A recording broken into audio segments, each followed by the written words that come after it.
रस्त्यावर ऑइल सांडल्याने 5 दुचाकी घसरल्याची घटना सोमवारी रात्री 10 वाजता नियोजन भवनासमोर घडली।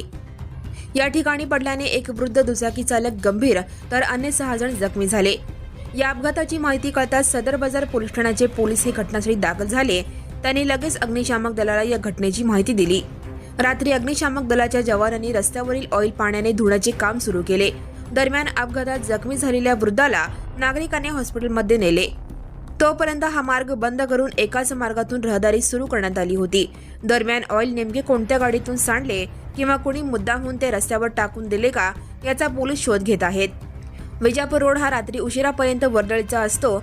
रस्ता रुंद असल्याने वाहनही भरधाव वेगाने जात असतात। दुचाकी वेगात असतानाच त्या घसरून पडल्या। Subscribe now and press the bell icon. Never miss an